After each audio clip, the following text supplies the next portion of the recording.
The courtroom was humming with low chatter as people settled into their benches, shuffling papers and adjusting ties. It was just another day at the downtown municipal courthouse, a stream of petty cases, citations, and minor offenses making their way through the system. Judge William Hartford sat high on his bench, expression rigid, robe crisp, gavel resting neatly before him like an extension of his authority. His reputation preceded him: sharp, orderly, and most notably, intolerant of nonsense. To many, he was a pillar of justice. To others, especially those from the city's underrepresented neighborhoods, he was something else entirely: a man with a smile for suits and a glare for anyone who didn't fit his mold of respectable. At precisely 9:04 a.m., the bailiff called the next case: People versus Carter James. A tall black man in his early 30s stepped forward. He wore a simple, well-fitted charcoal suit, no tie, and carried himself with the calm confidence of someone used to scrutiny. His posture was relaxed, hands by his side, eyes sharp. Yet, as he approached the defendant's table, Judge Hartford's gaze narrowed. "Mr. James," the judge said, tone clipped, "you do realize this is a courtroom, not a coffee shop? I assume that's the best you could do for attire?" There was a quiet murmur in the back rows. The comment wasn't just harsh, it was loaded. Carter didn't flinch. "Good morning, Your Honor," he said evenly. "I wasn't aware the absence of a necktie would constitute contempt." Hartford leaned forward. "What you wear speaks volumes about your respect for this court. And so far, I'm not impressed." The prosecutor smirked. Even the clerk seemed to pause in her typing. Carter stood calmly, unbothered. "Understood," he said, offering no excuse, no apology. His voice was level, articulate, unnervingly poised. Hartford flipped through the file. "It says here, you're representing yourself?" "I am." "You have no legal counsel?" "I have all the counsel I need, Your Honor." Judge Hartford raised an eyebrow. "Well then, this should be entertaining." There it was. The condescension wrapped in authority, disguised as procedure. A subtle but sharp suggestion that Carter James was just another overconfident defendant who would soon crumble under pressure. But what Judge Hartford didn't know, not yet anyway, was that Carter wasn't who he assumed. He wasn't some clueless man trying to outsmart the system. He wasn't just well-spoken. He was the system. And within the next hour, Hartford's smug detachment would begin to unravel. One word, one objection, one masterful move at a time.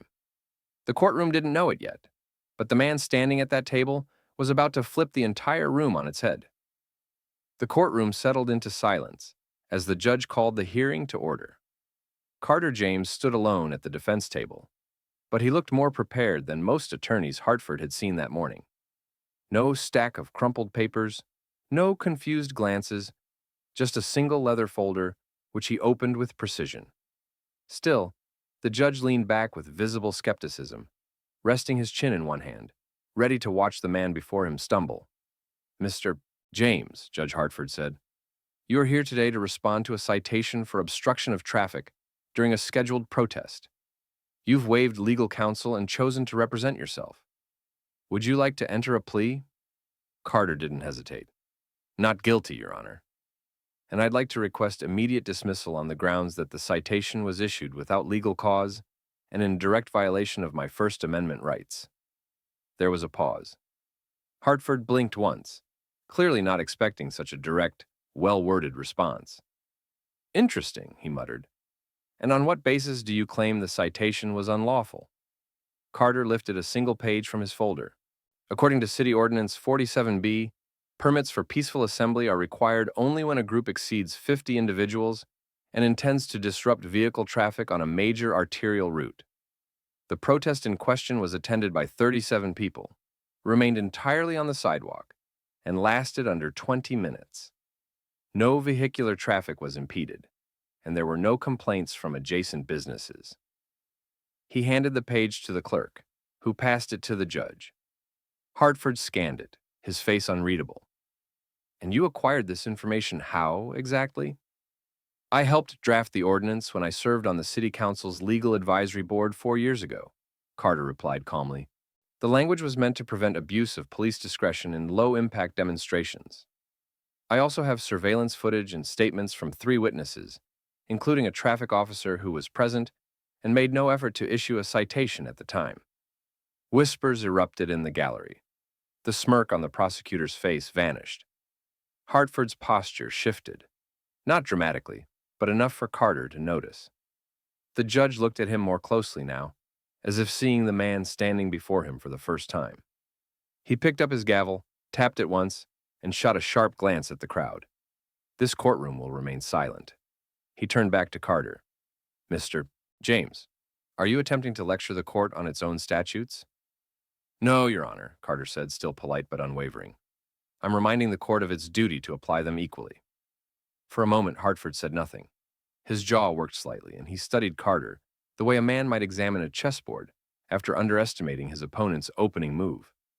The prosecutor, clearly flustered, tried to speak up.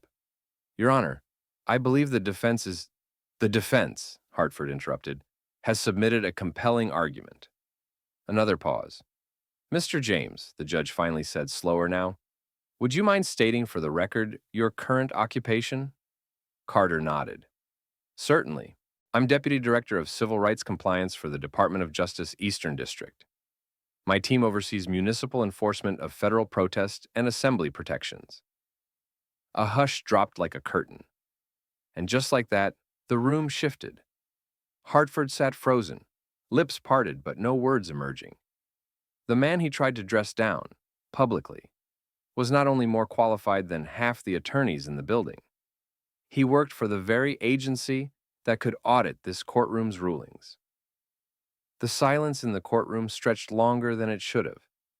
Judge Hartford, a man rarely at a loss for words, sat with his lips pressed together and his eyes fixed on Carter James. The weight of Carter's title had landed hard, not just on the judge, but on everyone watching. The bailiff who'd smirked earlier, the clerk who had tried not to look surprised, and the young prosecutor now flipping through his notes like they might suddenly save him. Hartford cleared his throat. I see, he said with a forced air of composure. That certainly clarifies your familiarity with the law. Carter didn't smile. He simply nodded once, as if to say, exactly.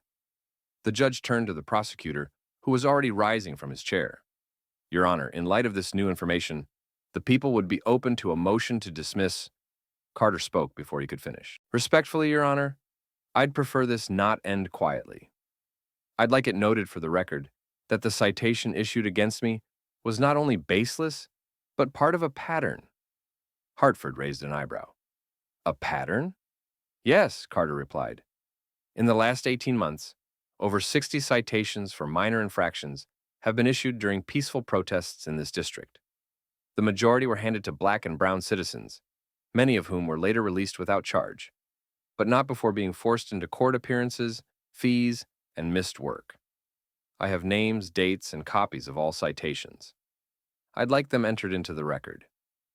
He held up a USB drive and handed it to the bailiff. The courtroom stirred again, people whispering, a low buzz of realization spreading across the rows of spectators.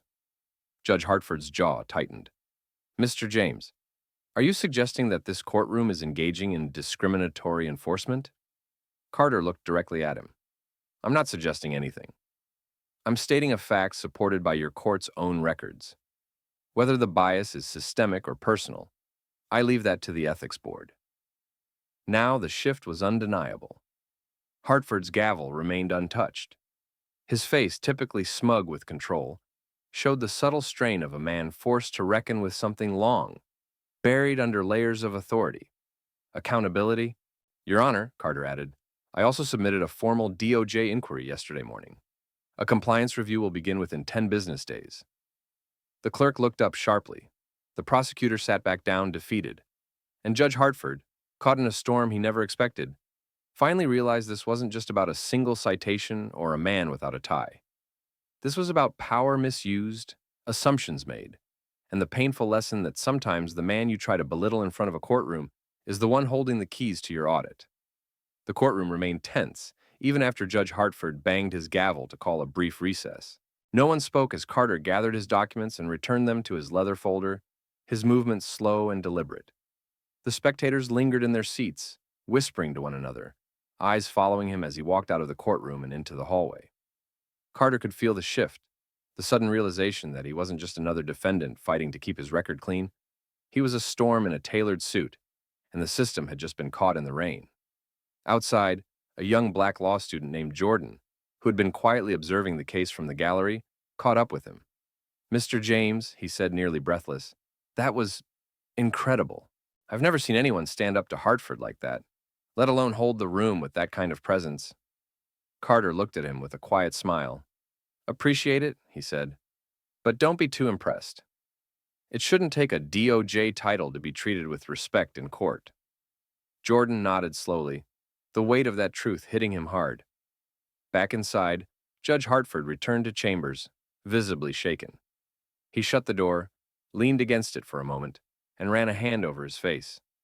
He had ruled this bench for over a decade, unchallenged and secure in the comfort of procedural superiority.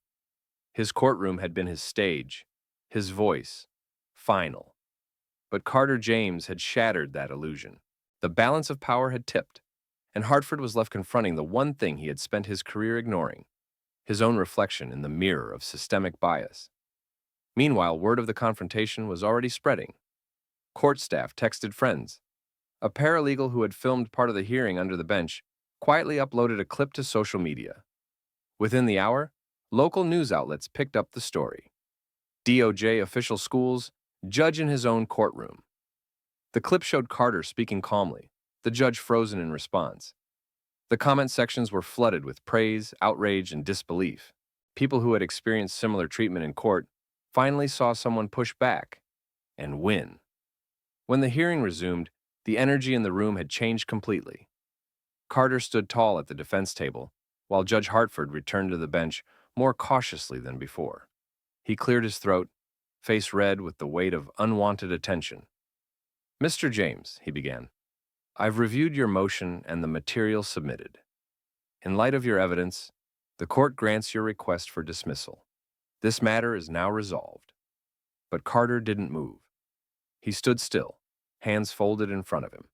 "Respectfully, Your Honor," he said, voice calm but firm, "I'd like the record to reflect that this case was dismissed not out of generosity, but out of necessity. It was flawed from the start." Hartford nodded stiffly. "So noted." With that, Carter turned and walked out of the courtroom. The gallery remained silent until the doors shut behind him. It wasn't the end of the story, far from it. But for that moment, the system had been forced to pause, listen, and answer to the truth. And the man they'd tried to humiliate had walked out, not just victorious, but unbroken. Carter walked down the courthouse steps into the brisk afternoon sun, but this time he wasn't alone. Reporters had already begun to gather, some from local outlets, others tipped off by the viral video, now flooding social media. Their microphones pointed like weapons, but Carter didn't flinch. He paused at the base of the stairs and turned to face them. There was no press team, no podium, just a man who had come prepared for more than a legal defense. "I won't be taking questions," he said calmly, his voice carrying across the crowd. "But I will say this. When systems designed to protect people instead punish them for their presence, it's not a misunderstanding. It's a pattern. And that pattern ends when we refuse to shrink beneath it." With that, he walked to his car, not hurried, not flustered, and drove off, leaving behind a buzz of camera shutters and murmured admiration. Inside the courthouse, however, the real panic had begun. Judge Hartford retreated into his chambers, where his phone lit up with messages from colleagues and court administrators. The clip of his courtroom humiliation had already reached the office of the chief judge. Emails arrived with subject lines like, "Need to discuss Carter James hearing," and "Public perception crisis." He sat heavily behind his desk, the weight of consequences pressing on his shoulders. It wasn't just about optics anymore. There was talk of an ethics review, of independent investigations into his courtroom history.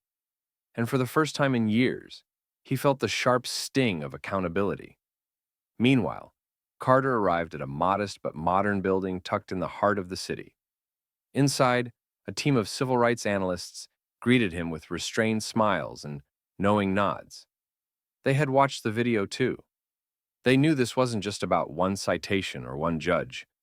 It was about an entire structure that had to be challenged from within. He stepped into the glass-walled conference room and plugged in his laptop. On the screen were maps of judicial districts, lists of court transcripts, and a growing report titled Systemic Judicial Bias, a Case Study. He had been preparing it for months, long before his own citation ever appeared. That ticket was just gasoline on an already lit fire. "Let's talk strategy," he said as the team leaned in. "We've got names, numbers, and now we've got attention. Let's make sure this moment becomes a movement." From the outside, it looked like Carter had simply won a personal victory. But inside those walls, something far bigger was unfolding. A deliberate, data-driven plan to dismantle the patterns Judge Hartford had spent years helping to uphold. Because for Carter James, justice wasn't something handed down from a bench. It was something earned, fought for, and protected. And he had just declared the opening move. As the week progressed, Carter James's quiet courtroom victory became a viral flashpoint. The video had amassed millions of views across platforms, accompanied by headlines that ranged from "DOJ official embarrasses local judge" to "Man accused in court." Turns out to be the system itself. Cable news anchors debated the ethics of the judge's behavior, legal podcasts broke down Carter's argument frame by frame, and civil rights advocates called for deeper investigations into judicial bias across the country. But for Carter, the media frenzy was only a distraction from the real work. He was already 3 steps ahead. The night after the dismissal, he met with several legal colleagues and justice reform activists at a small private gathering space in the city. It wasn't a celebration. It was war planning. Around the table sat former public defenders, statisticians, law professors, and ex-judges who had seen both sides of the system. Carter connected his laptop to the monitor and displayed a series of heat maps. "These are the jurisdictions with the highest rates of citation dismissals post-arrest," he explained. "Most of these never make it to trial, and yet they disproportionately affect Black and brown communities." The group leaned in. This was no longer about Carter's own case. It was about exposing a pattern that could no longer hide in paperwork. He had spent the past 2 years compiling data across dozens of counties, tracking how often low-level charges were used to intimidate, delay, or simply punish people who never should have been cited in the first place. And now, he had a face to attach to the story: Judge William Hartford. Within days, Carter submitted a formal complaint to the state's Judicial Conduct Board, citing not only Hartford's behavior during the hearing, but also dozens of transcripts from prior cases that showed the same pattern: dismissiveness toward unrepresented defendants, a habit of setting punitive bail amounts for minor charges, and several recorded statements laced with racial condescension. The complaint didn't go unnoticed. Hartford received a notice of investigation. A judicial review panel was formed. And suddenly, the courtroom that had always served as his stage became the place where he might face public reckoning. Back at the DOJ field office, Carter's superiors were not only aware of his actions, they supported them. Quietly, carefully. "Just don't put the department in the headlines," one of them had said, half joking. Carter had nodded, but he knew better. Sometimes the only way to make change visible was to let it be uncomfortable. Meanwhile, people began to come forward. Individuals who had once sat silently in Judge Hartford's courtroom, now emboldened by Carter's story. Emails poured in, phone calls, handwritten letters from incarcerated individuals who believed their cases deserved a second look. Carter read them all. He highlighted patterns. He added names to spreadsheets. He forwarded affidavits to lawyers who could help. Because for him, the courtroom wasn't just a battlefield. It was a mirror, and he intended to make the system take a long, hard look at itself. Months later, the once untouchable Judge William Hartford sat not at the bench, but before an inquiry panel, flanked by legal counsel and stripped of his usual robe. The hearing was quiet, clinical, and unlike anything he had ever presided over. On the opposite side of the room, Carter James observed with practiced stillness. Not vengeful, not vindicated, just present. The process was moving exactly as it should, publicly, transparently, and on the record. The Judicial Review Board laid out patterns of bias found in over 100 of Hartford's cases. Quotes from past proceedings were read aloud, Casual dismissals of defendants' statements, mockery of self-representation, disproportionate penalties. His history was no longer buried in the transcripts. It was now projected onto a screen, dissected line by line. Hartford's response was a half-hearted apology laced with legalese. He spoke of pressures and misinterpreted tone, of unfortunate phrasing, rather than outright bias. But the board wasn't buying it. The evidence was overwhelming, and thanks to Carter's thorough work, it was organized, airtight, and impossible to ignore. By the end of the review, Hartford was suspended pending further disciplinary action. Though not yet disbarred, his reputation was shattered. The man who once handed down judgment without question now sat publicly judged. Outside the courthouse, reporters waited for Carter. This time, he spoke. "This isn't about revenge," he said clearly. "It's about responsibility. The people who sit in positions of power must remember they serve the public, all of it, not just the parts they deem worthy of dignity. Today is one step. We have many more to take." The crowd listened, many nodding, some wiping away tears. For those who had been silenced in courtrooms for years, Carter's words rang out like a bell breaking through fog. In the weeks that followed, the Department of Justice launched a wider review of judicial conduct across multiple counties. Carter's work became a model, not just for policy, but for narrative. He began lecturing at law schools, training future lawyers to recognize the subtleties of procedural racism and to challenge them with precision and grace. His story was taught in classrooms, shared in legal circles, even dramatized in a short film project led by student filmmakers. But Carter never let the spotlight linger too long. He returned to his office each day, quietly reviewing new complaints, responding to messages from across the country, and building new strategies for accountability. Because in the end, Carter James didn't need revenge. He needed change. And this time, he was the one writing the law, not from a bench, but from the front lines, where justice had always belonged.